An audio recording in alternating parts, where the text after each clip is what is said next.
as an entrepreneur, I think it's your duty to have, that vision, stick with the vision, but you have to be willing to pivot in everything else.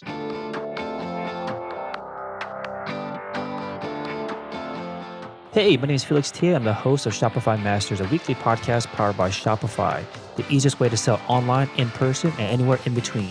Each week, we invite entrepreneurs like you to share what they've learned growing successful e-commerce businesses. In this episode, you'll learn, do you really need to fly to China to meet with manufacturers? Why Facebook might drive low-quality leads and how to improve the quality of your leads, and how you know when to pivot your business and what happens when you do. Today, I'm joined by Dylan Jacob from BrewMate. BrewMate is on a mission to put an end to boring drinkware one sip at a time and earned $21 million in sales last year. And it was started in 2016 and based out of Denver, Colorado. Welcome, Dylan. Hey, Felix. Thanks for having me on the show. Yeah, so you mentioned that you started BrewMate out of necessity. So what was the problem that you were facing? So I had just turned 21, and I just noticed this reoccurring trend everywhere I went, whether it was on the boat or tailgating. That my beer constantly got warm, and then that everyone else's beer was getting warm as well. But rather than trying to figure out how to keep it cold, people were just throwing away the beer or leaving it on the side, and then going and grabbing another one out of the cooler. So at the end of the day, when we were all cleaning up, you would find like 20, 30 beers that were like half drank. And I just thought there had to be a better way to do this. And I was just sick and tired. Like, I drink 16-ounce beers. The majority of them are craft beers, and they usually come in 16-ounce cans. And when you're out tailgating in 80, 90-degree heat, it's almost impossible to keep it cold until the last drop. So you almost always waste the last, quarter or half of your beer. And so I kind of set out to put an end to that. I looked for solutions that were currently on the market. I didn't see anything specifically for the drinks that I drank. I started talking with other people to see what their pain points were and if they were experiencing the same thing. I had already noticed that people were, but I wanted their feedback. And they kind of echoed that. But then I found out that it wasn't just beer. Like, people were having issues with their cocktails. They're having issues with wine. They're having issues with like glass-free zones. So they couldn't take, like wine to pools or to the beach and stuff like that. So I saw this huge market opportunity of creating solutions for the adult beverage community. And no one else was doing it. Got it. So was this always like a business idea, or did you want to just kind of solve this for your own personal use? So the beginning was my own personal use. I actually was doing a Google search to try and find like an insulated beer koozie for 16-ounce cans to just buy like myself.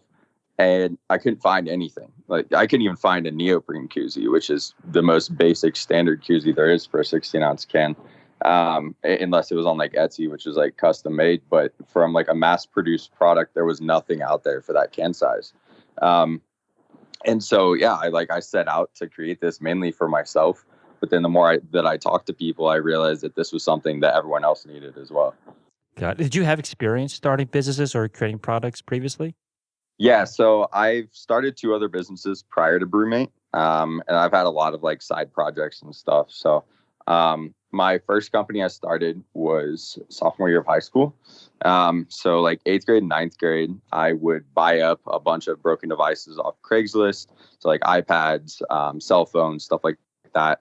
And then I would order the parts directly from China, and I would repair them, refurbish them, and then relist them on places like Swappa and eBay. And also Craigslist. And then my sophomore year, so at this point I already had like decent connections in China for all the parts that I was ordering. And then sophomore year, all these repair shops started popping up in my local town. So it was really taking away my business. I couldn't really find a lot of broken devices anymore, and if I did, the prices were much higher because people were now getting them fixed. And so I kind of evolved, and I started importing those parts directly and selling them directly to the repair shops. So that was my first company. It was called GV Supply Company. And that business itself kind of started from, I went into one of the repair shops. I just wanted to feel it out, see what they're charging, stuff like that. And I started talking with one of the owners, and, I was asking, because at the time this was very new, like, industry. And I was asking him basically, hey, like, where are you getting your parts from? Are you happy with the quality? And after I spoke with him, I went and talked to other people, and I kind of got the same resounding answer. It was like, we're ordering these from eBay and they're horrible quality and like our customers are unhappy. And I'd always had really good success with my manufacturer. Like the quality was impeccable. I always checked them when they came in. So I, started talking with them and asked them, hey, like, would you be interested in having a local supplier for parts? I'd be happy to supply you guys. I gave them samples to test out. And so I acquired my first like 10 or 12 repair shops my sophomore year. And then I continued to grow that throughout high school. So by senior year, I was actually on my way to Purdue for engineering. First semester of college, I was running this out of my dorm.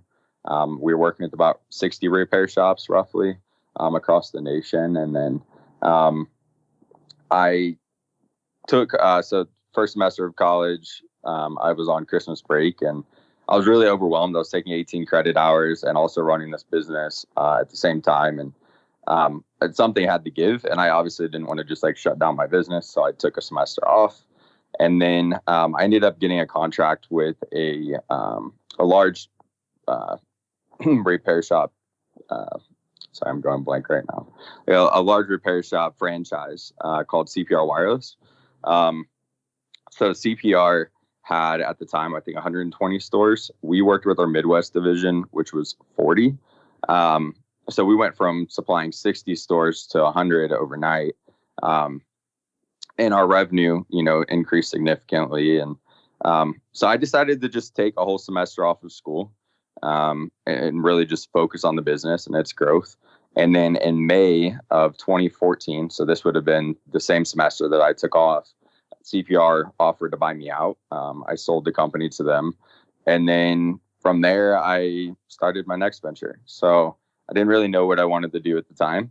I knew that, I wasn't too keen on going back to school. So I was looking for other things that I could do in the meantime until I found a project that I could work on. So like a little backstory on why I wanted to be an engineer. I have always wanted to be an entrepreneur, but I've always had more of like a creative and innovative side to me.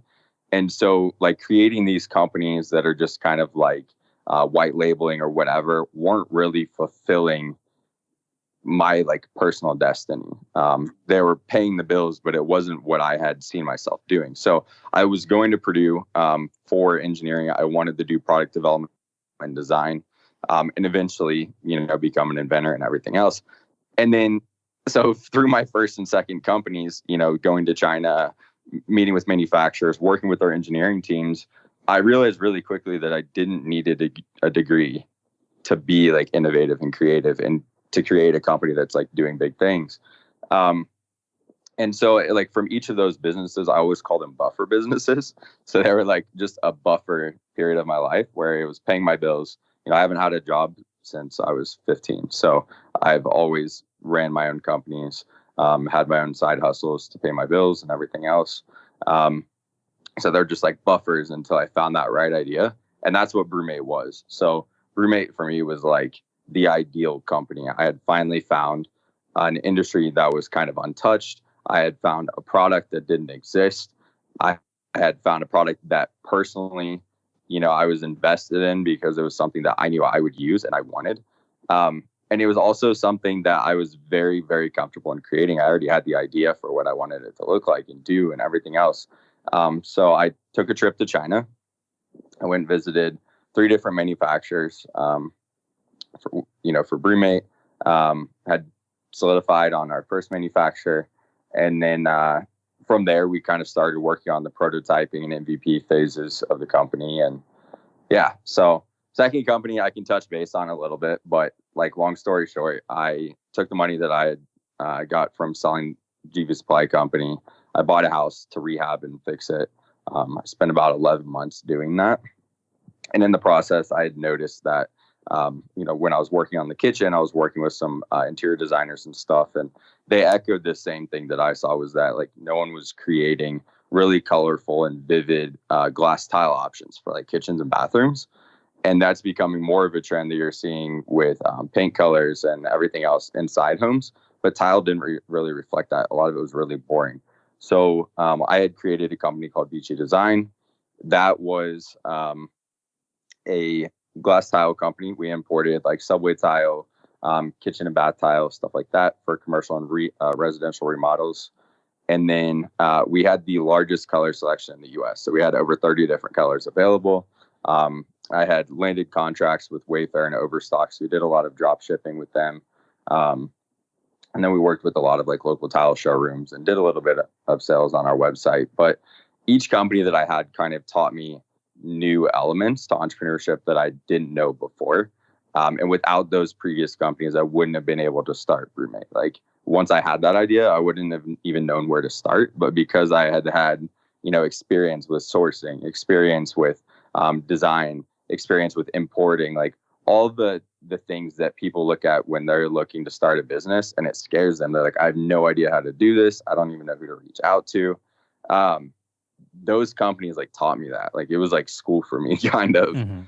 Right. So you mentioned that these buffer businesses are helpful. Could you have learned those same skills if you had the idea or came across the idea of BrewMate from the get-go, or do you feel like those are necessary like training grounds? Like could BrewMate have been the training grounds as well?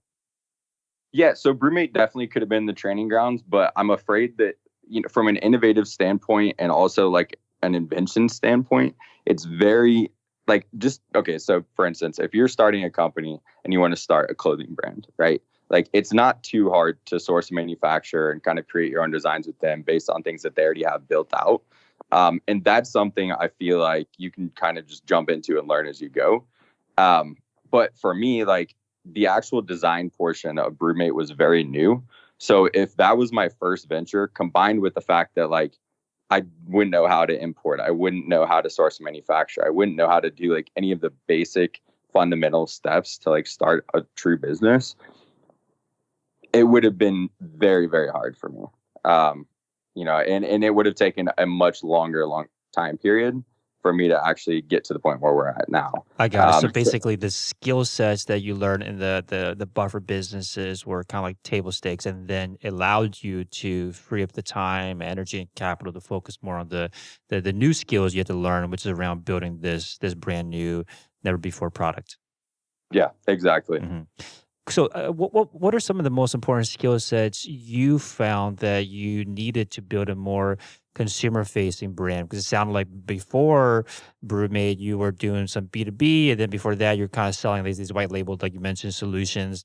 Now that you need to build a more consumer-facing brand, what skill sets do you feel like you need to either to gain in order to be successful with BrewMate, or maybe what are some skill sets that you brought along from your past experience that proved very vital to the success of a consumer-facing brand? Yeah, so from that perspective, that was a completely clean slate. So like that was learning from scratch. I had no idea how to build a brand. I was looking at all these other brands that were either in similar industries or just brands that I looked up to. And I just didn't understand how they got to where they're at, right? And so you're trying to like write this down on paper and like put together a plan, like who am I trying to reach? Like how am I going to reach them? And it just doesn't work that way. Like and I've learned this like over the years, and anyone I've talked to has kind of echoed the same thing. But, in the beginning, you kind of have this idea of what the brand is going to look like. And the truth is like every brand that's out there has evolved like tenfold from where it started. And it's never the same company. Like you probably won't even recognize most brands from where they're at now compared to where they were maybe a few years ago. And the reason for that is because if you're truly listening to your customers, like the beginning customers that are kind of like buying into what you have going on, even though you don't have a brand established, you can start to form a brand around those customers. And so that's what I did. Like over time, I figured out like who our customer base is, what they react to best. And then that kind of shaped the direction that we went as a brand and shaped like our overall vibe. And that was just an evolving process. Like it was learning. I think that's different for every brand. I don't think there's a true way to do that. Like the most important thing from the get-go though was, find like trying to reach those people that were having the same pain points, pitching them on the product, basically, whether it was through Facebook ads or whatever, getting them to buy the product, getting their feedback, and then using that to kind of dial in what your brand voice is. Like, what are people reacting to? What aren't they reacting to? And that shapes your company. And that's over time. Hey, real quick, if you're enjoying the show, please leave us a review on iTunes and let us know what you think or what you'd like to hear more of. Now, let's get back to the interview. Right. So you mentioned that you did not feel like you did not need a degree eventually, and you feel like you didn't need this kind of permission or certification that you could get started in this direction. How do you make sure that you have the expertise required, and maybe not necessarily in yourself, but in the company or the founding team or just the team in general, to make sure that you guys know essentially what you're doing when you're when you're building a product from scratch? So, I mean, when you're building a product from scratch, I think the most important thing is to find a manufacturer that specializes in the closest industry possible. So, like, if you're creating a new type of like spandex clothing or something, right? Like, you're going to want to find the best manufacturer possible that's already creating very similar products, because their design team and their engineering team are going to know like what's possible and what's not. So if you're taking them like your sketches and your ideas and stuff, they can tell you like that's doable, this isn't, and they can kind of help you craft the right, like a manufacturable product. And that's what I did. So I had my initial sketches, I had the initial product that I wanted. I even had like a 3D mold or a model created by a company up in New York. Um, so when I went to China, I took this to them and basically worked with their engineering team to create a product that was actually manufacturable. Um, and I think that's the most important thing, is just like aligning yourself with a manufacturer that kind of knows what they're doing. Because like, just to be honest, I mean, if I just went to a random manufacturer, like a steel fabrication company that didn't specialize in like my industry, um, it would have been like a nightmare trying to get them to make this product.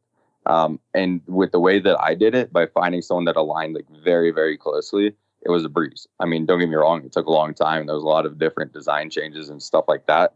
But as far as like them being comfortable, like helping you create the product, and as far as like my vision and how it came out, I don't think it would have been doable unless I found someone that was very close. So like, if you're doing hardware, you're going to want to find someone that is doing something very similar, regardless of what it is. It doesn't matter what product you have.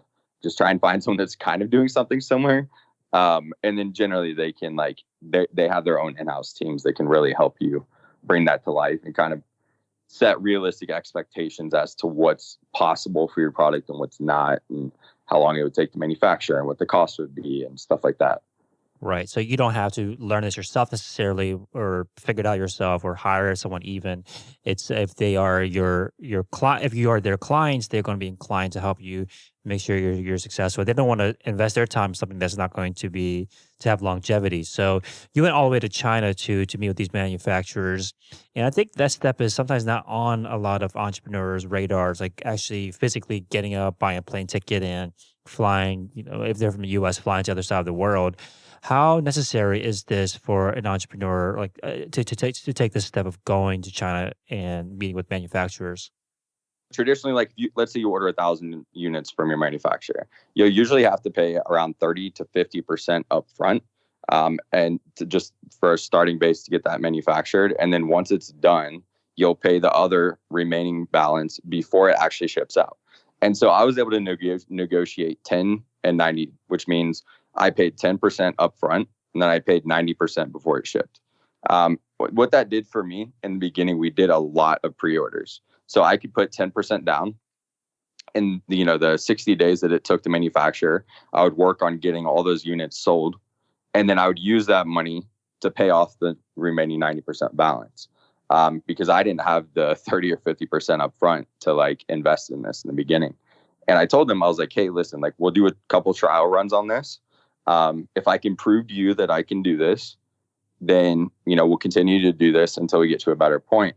And so I did. Like, each time we did these pre-orders, it turned out really well.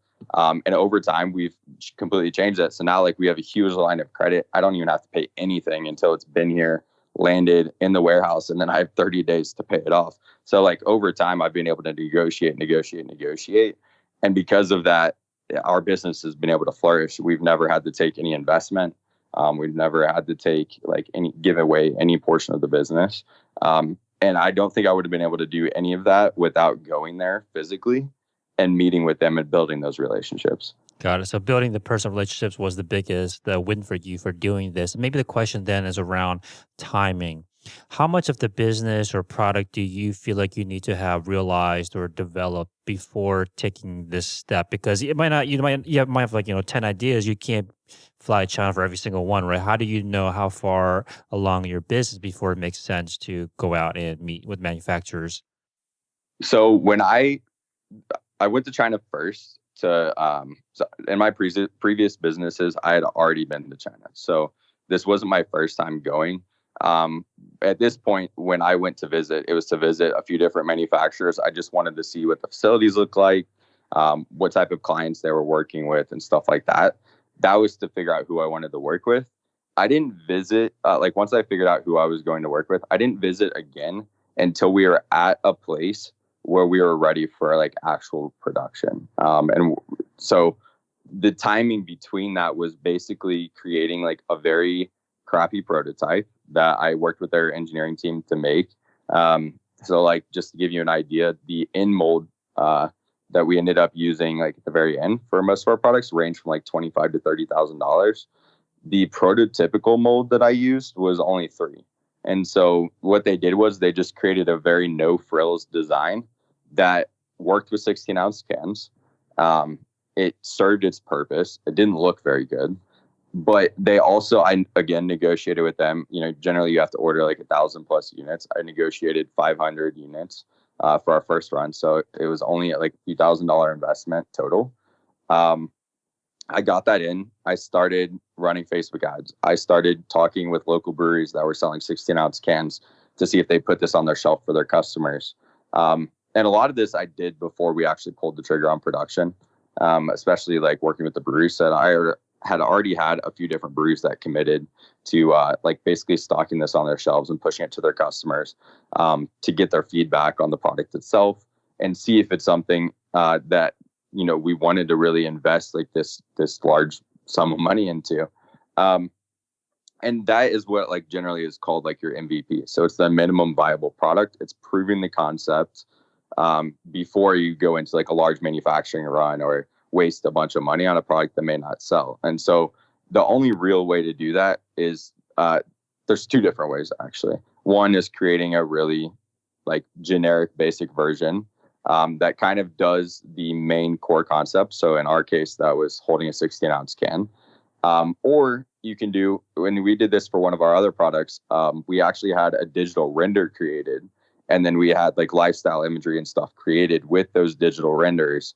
And then we ran Facebook ads for those and then drove them to a launch pad.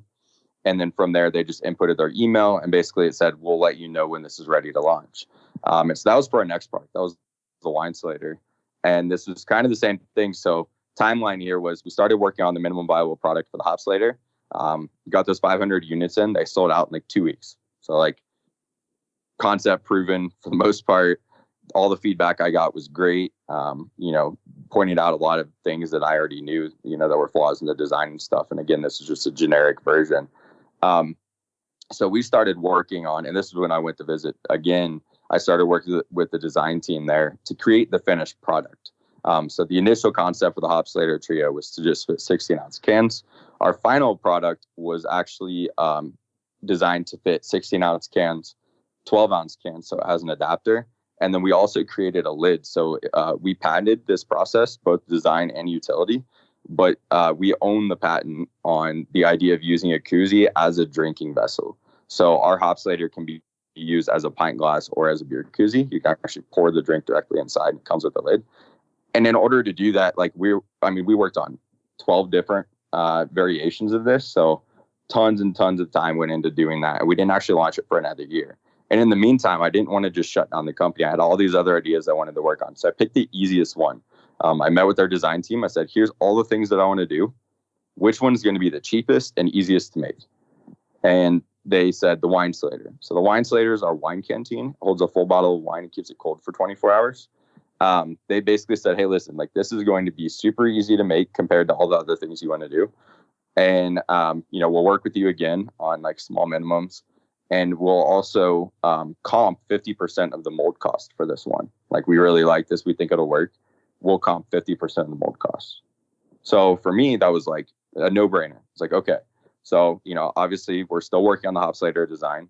I need to be bringing in some type of revenue in the meantime. I can't just like, I was running my other company at the time, but I still wasn't pulling a paycheck, and I was investing a lot of money into BrewMate as well. And so what I did for that was I had them create 3D renders. Then I worked with the designer to get like all these lifestyle images created.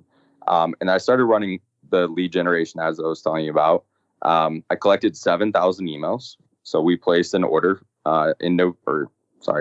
placed the order in August. It finished in November. There were some issues that we had, but that was for 7,000 units.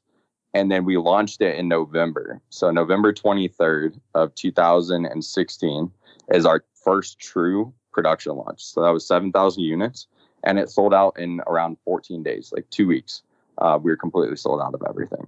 And that was mainly attributed to, so I was hardly running any Facebook ads. I think we only ran like maybe $5,000 in ads collectively after we had collected those emails.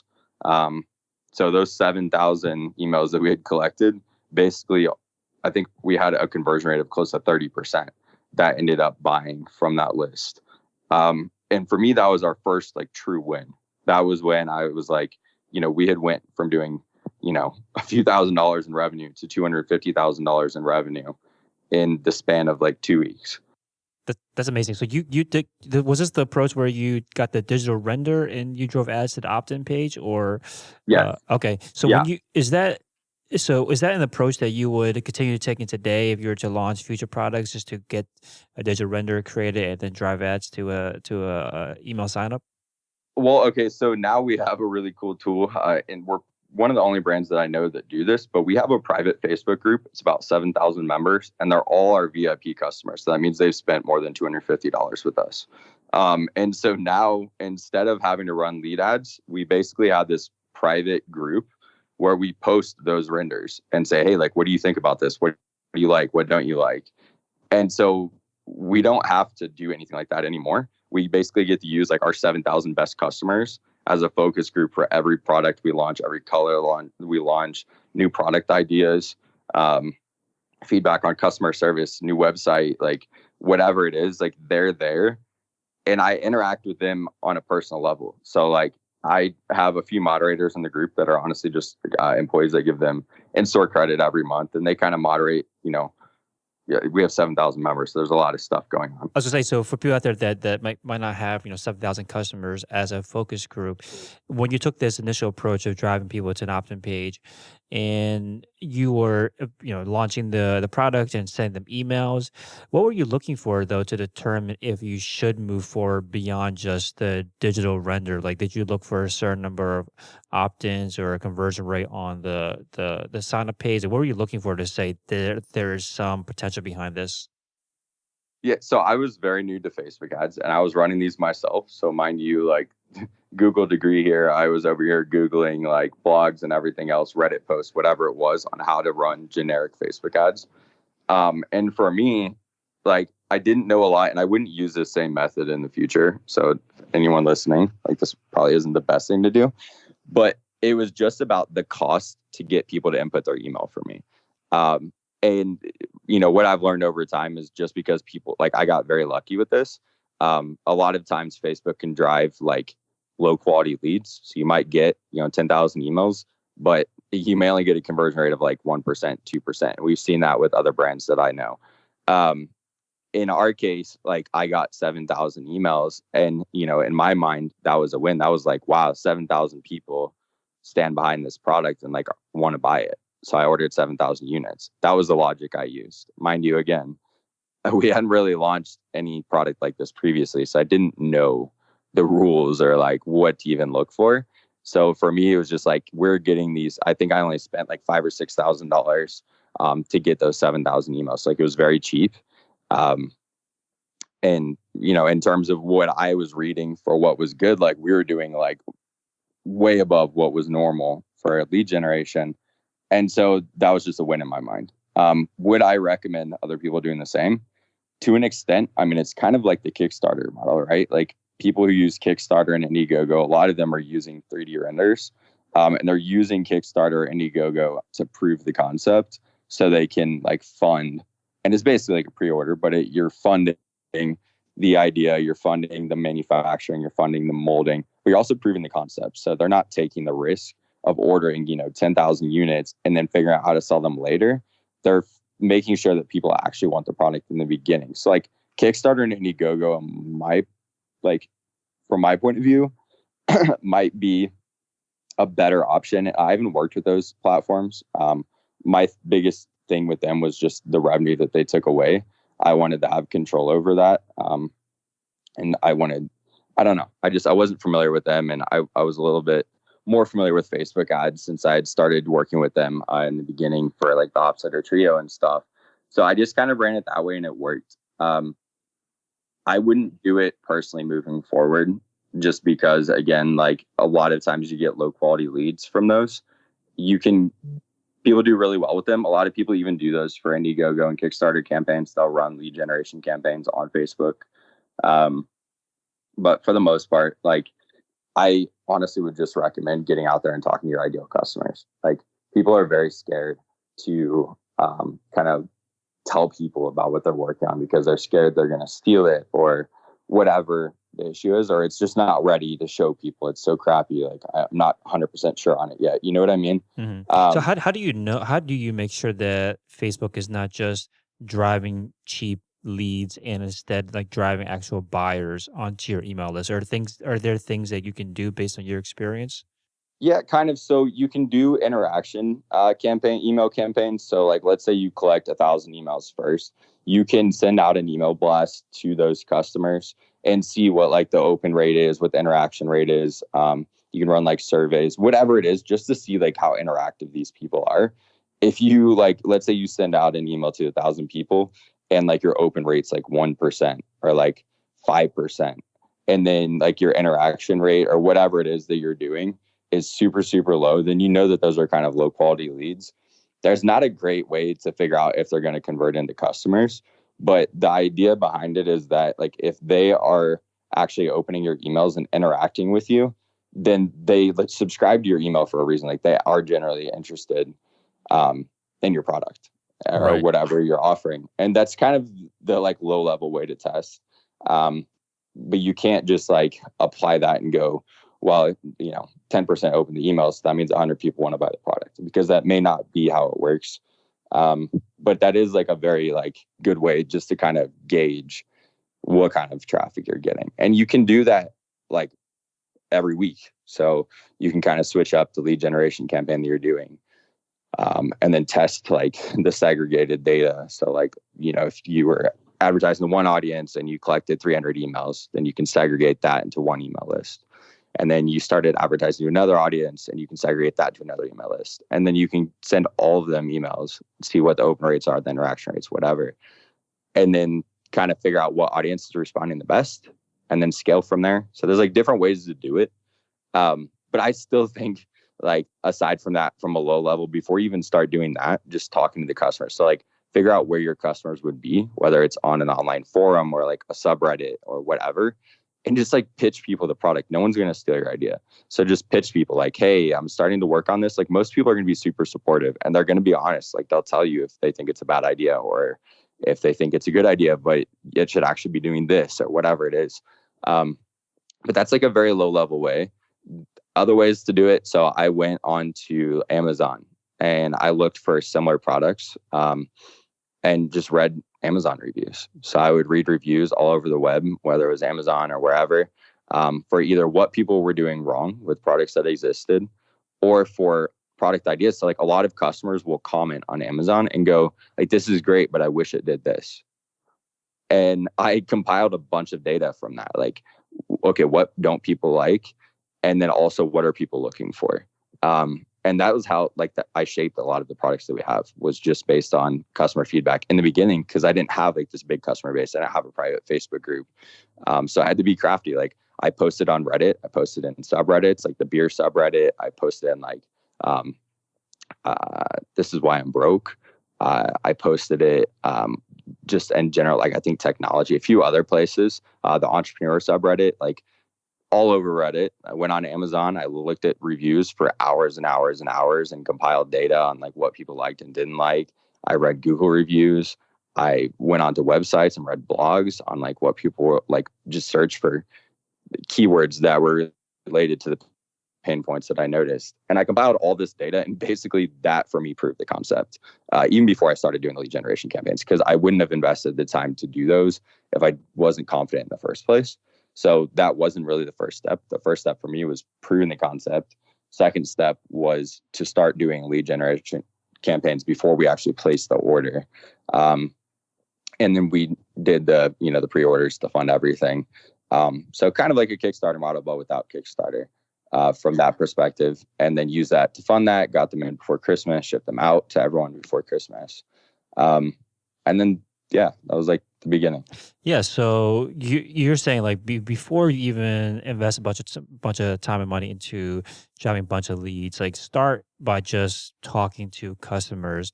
And you mentioned a bunch of subreddits. Were there any other places that you went either online or offline that worked well for you to get customers talking to you, giving you feedback?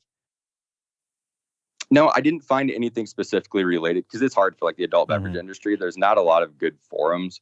I went on to a couple beer forums, and I did, do a couple posts in those, like Beer Advocate, I think was one of them, and just post feelers there. So like, if you can find a forum that is like directly related to the product that you're trying to launch, or is like your ideal demographic, then like that's a good place. But you have to be really careful. Like, you don't want to sound chilly. Like, people don't like people that are coming in there and they're trying to sell you things. So you have to be honest, like, hey, I'm a young entrepreneur. I'm trying to create this product. Here's the pain points that I think it will solve. Like, what are your guys' opinions on this? That's the type of post that do really well. If you come in after you already have the product and you're like, hey, buy my product, this is what it does, people aren't supportive of that. But people are supportive of like innovators, and they're supportive for the most part of people who are like out there trying to reshape the way people do things.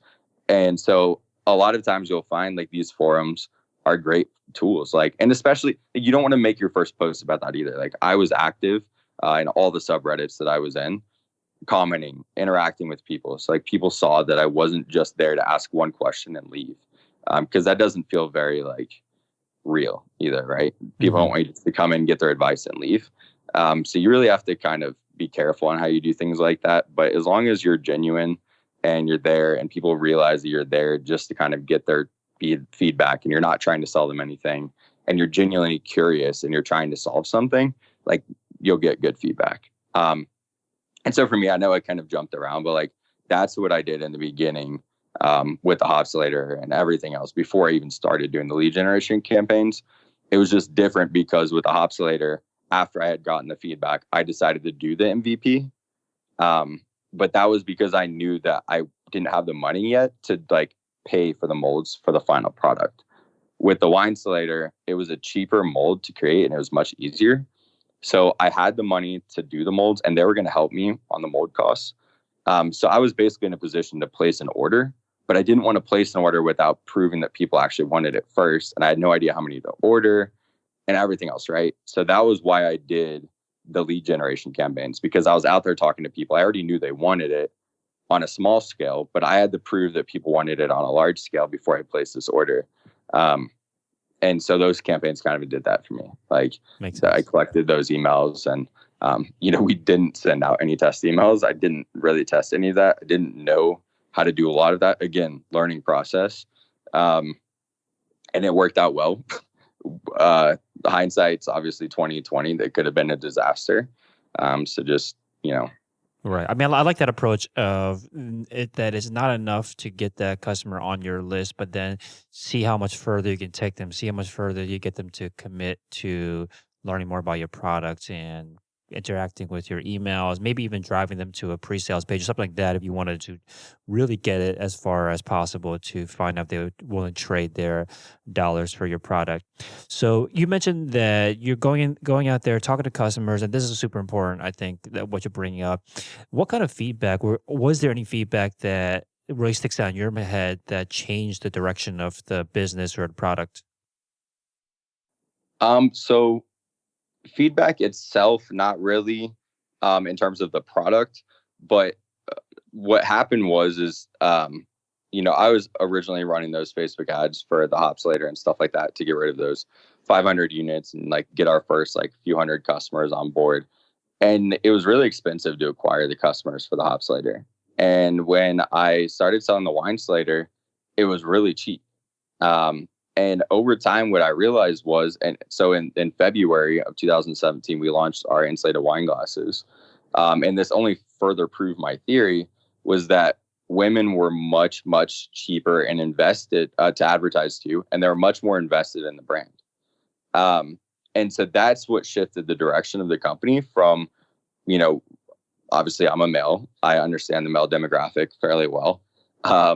And so my main idea was like creating all these different beer products for men. And like, that was going to be, we were going to be a very like masculine company, and we were going to have products for women too, but that wasn't going to be the main focus.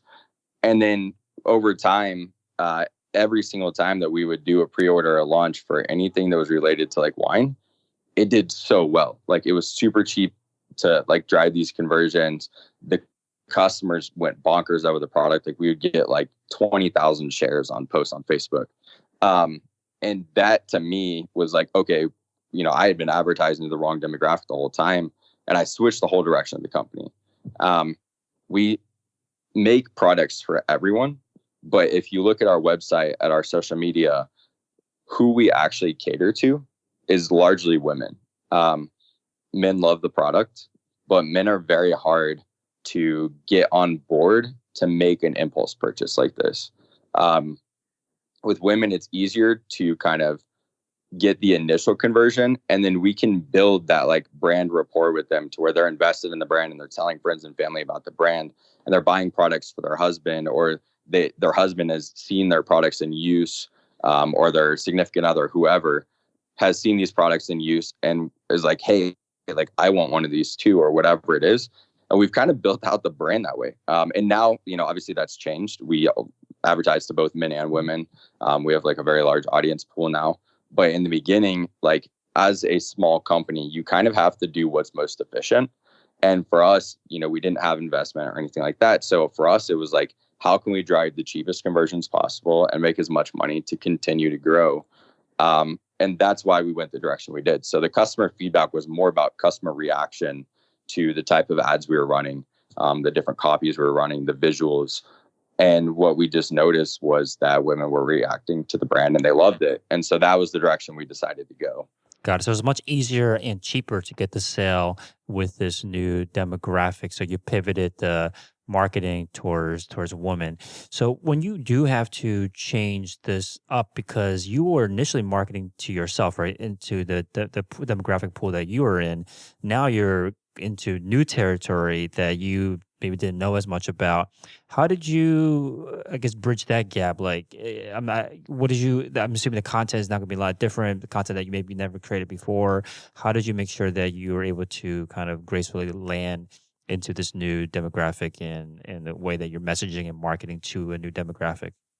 Yeah, so it wasn't really an overnight change. In the beginning, we were marketing only to men. Then we started marketing to both men and women when we launched the Wine Slater. And when we were looking at all the data, the women were, converting at a much cheaper rate. And so what we started to do was gradually shift more of our marketing dollars and our campaigns towards like a female audience.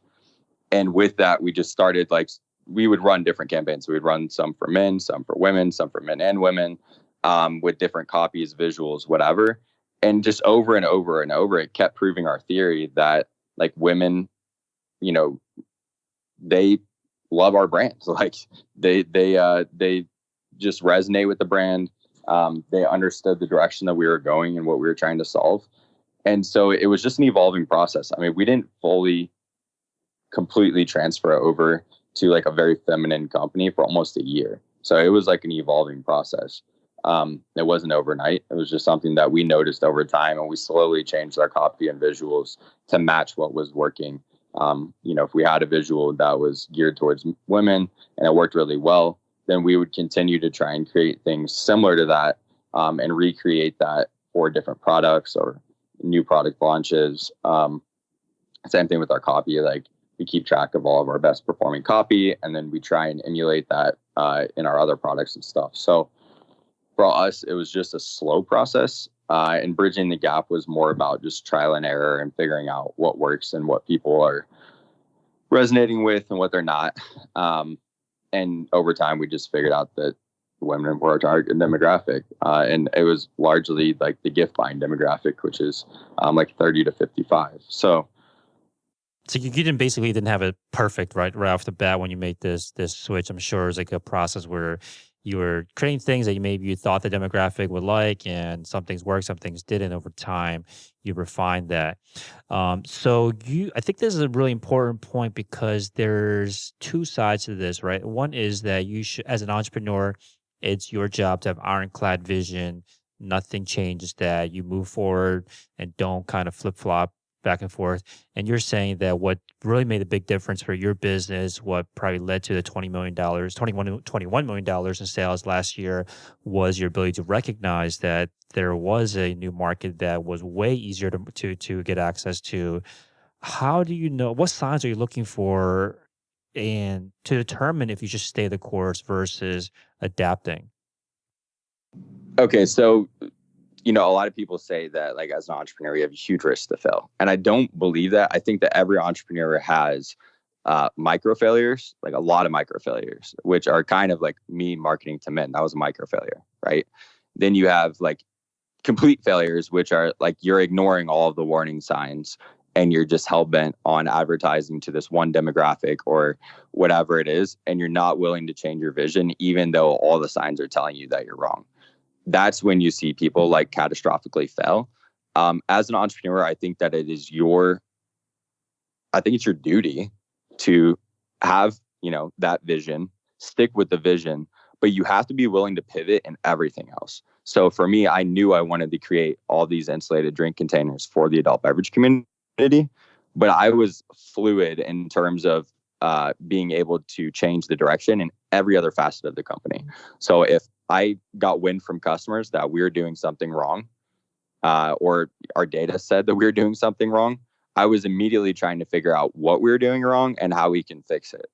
And over time, and that's what I was talking about in the very beginning of this was, you'll never recognize the brand like a couple years after you start it because of those like minor changes over time that you're constantly making.